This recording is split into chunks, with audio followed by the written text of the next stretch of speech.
สวัสดีប្រិមត្តទាំងអស់គ្នាវិលមកសាជាថ្មីម្ដងទៀតនៅក្នុងពេលនេះខ្ញុំបាទមានអត្ថបទមួយលើកយកមកអានចែកជូនប្រិមត្តដើម្បីបានដឹងទាំងអស់គ្នាតាក់ទងទៅនឹងបាទយុវជនចម្លែកបាទអង្គុយសមាធិ8ខែដោយមិនបរិភោគអាហារពេលនេះអ្នកវិទ្យាសាស្ត្រកំពុងតែឈឺក្បាលព្រោះរោគចម្លើយមិនឃើញបាទប្រិមត្តទាំងអស់គ្នាចង់ដឹងរឿងរ៉ាវនឹងអត្ថបទនោះយ៉ាងណាបាទតាមដានជំនឿខ្ញុំបាទទាំងអស់គ្នាដូចតទៅបាទយុវជននេប៉ាល់ម្នាក់បាទមានអាយុ15ឆ្នាំបានអង្គុយសមាធិក្រោមដើមពោធិ៍អស់រយៈពេល8ខែដោយមិនបរិភោគអ្វីទាល់តែសោះឡើយរួមទាំងទឹកផងដែរយុវជនរ៉េមកើតនៅថ្ងៃទី9ខែ5ឆ្នាំ1989ហើយយុវជនម្នាក់នេះភាគច្រើនគឺត្រូវបានគេហៅថាបព្វជិតវ័យក្មេងនៅភូមិមួយបាទនៅក្នុងប្រទេសនេប៉ាល់នឹងឯងហើយតាមសម្ដីរបស់ក្រុមគ្រួសាររបស់រ៉េម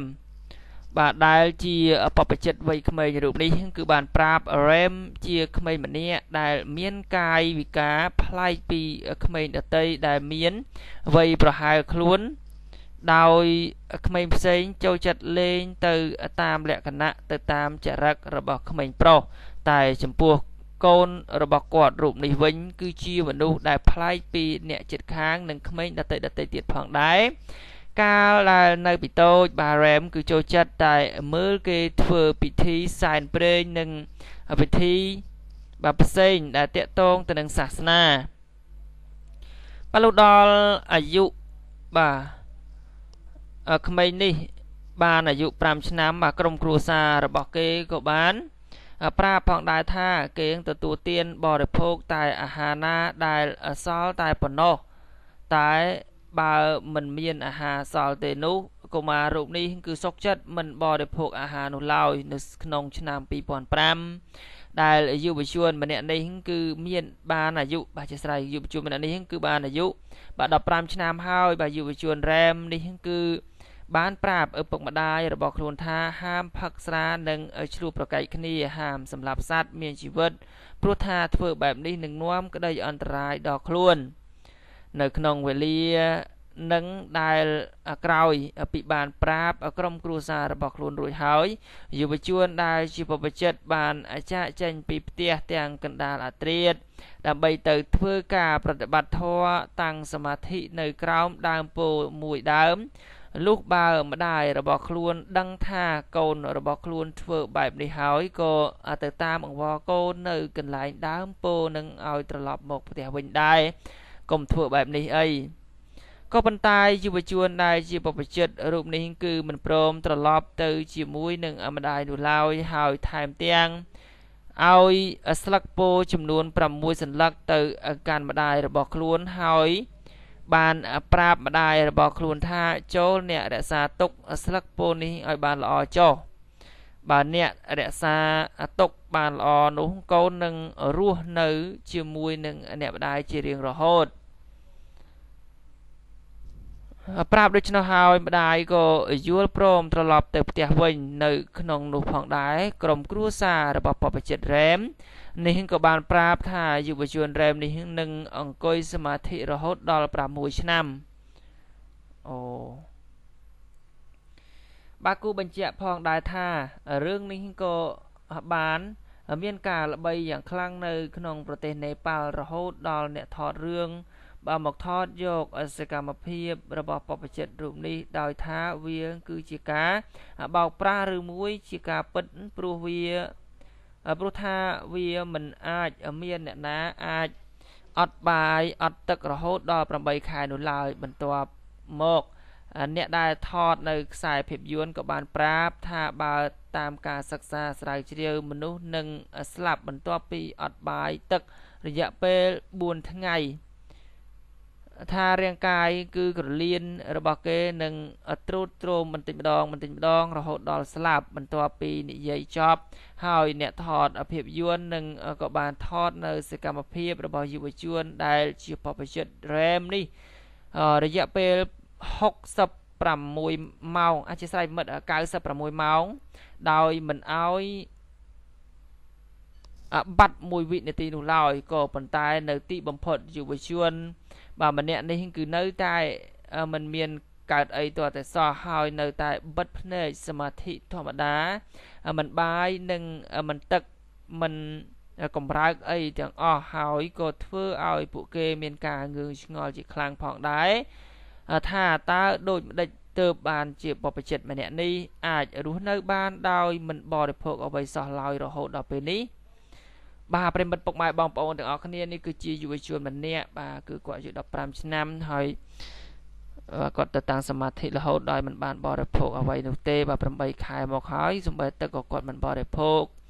បាទបាយក៏គាត់មិនបរិភោគហើយគាត់អាចរស់កើតពិតជាគួរឲ្យប្លែកមែនទែនហើយគាត់បានសម្រេចចិត្តថា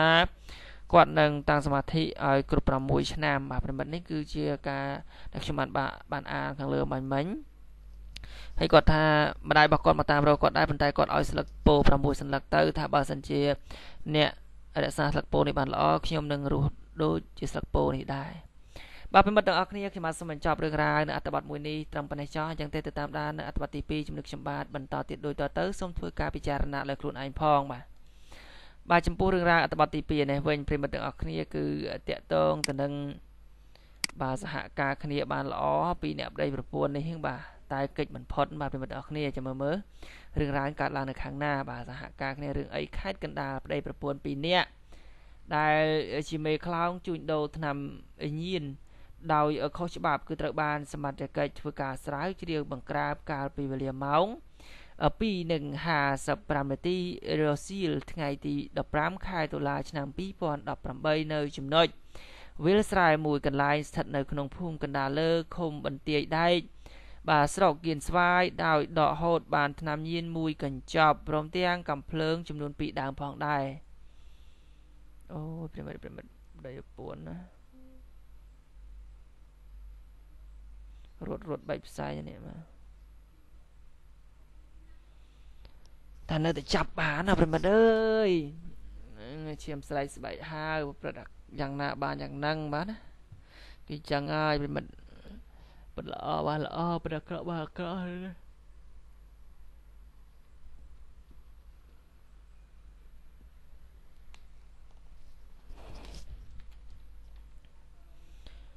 បាទជួនសង្ស័យពីអ្នកប្តីប្រពន្ធដែលជាមេខ្លោងលក់ថ្នាំញៀននឹងត្រូវបានសមត្ថកិច្ចចាប់ខកខ្លួនរួមមានបុរសជាប្តីគឺមានឈ្មោះថាហ្សនពិសិដ្ឋបាទហៅសាំ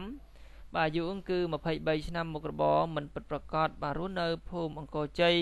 ឃុំបន្ទាយដែកស្រុកគៀនស្វាយចំណែកស្ត្រីជាប្រពន្ធមានឈ្មោះជាស្រីនុចបាទអាយុ24ឆ្នាំមុខរបរមិនពិតប្រាកដដូចគ្នារស់នៅភូមិទួលតាច័ន្ទភូមិទួលតាច័ន្ទសង្កាត់ព្រែកឯងខណ្ឌច្បារអំពៅរាជធានីភ្នំពេញបាទអូប្តីអាយុប្អូនប្រពន្ធបាទតាមប្រភពពីសមត្ថកិច្ចគៀនស្វាយបានដឹងផងដែរថាក្រោយពេល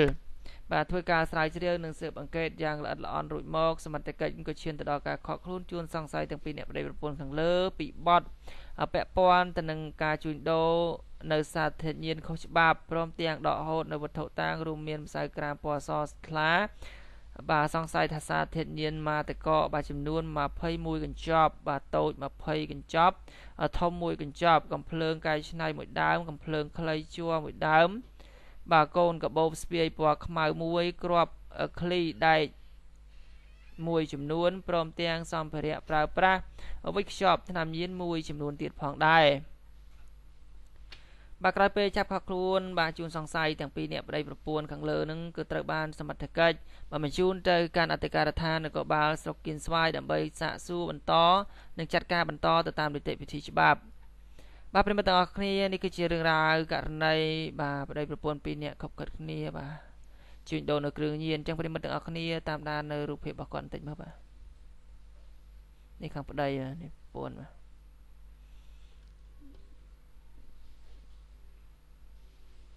ម៉ែត្រ60ជាង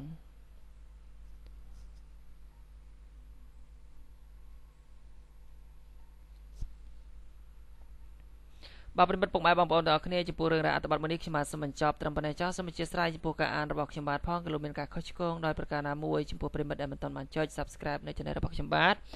កុំភ្លេចចុច Subscribe នៅ Channel របស់ខ្ញុំបាទម្នាក់មួយផងដើម្បីទទួលបានអត្ថបទព័ត៌មានថ្មីប្លែកៗនៅពេលក្រោយជាបន្តទៀតខ្ញុំបាទនឹងធ្វើការស្វែងរកនូវព័ត៌មានល្អៗលើកយកមកអានចែកជូនប្រិមិត្តដើម្បីបានដឹងបានទស្សនាទាំងអស់គ្នាជាចុងក្រោយនេះខ្ញុំបាទសូមអរគុណនិងសូមគោរពលា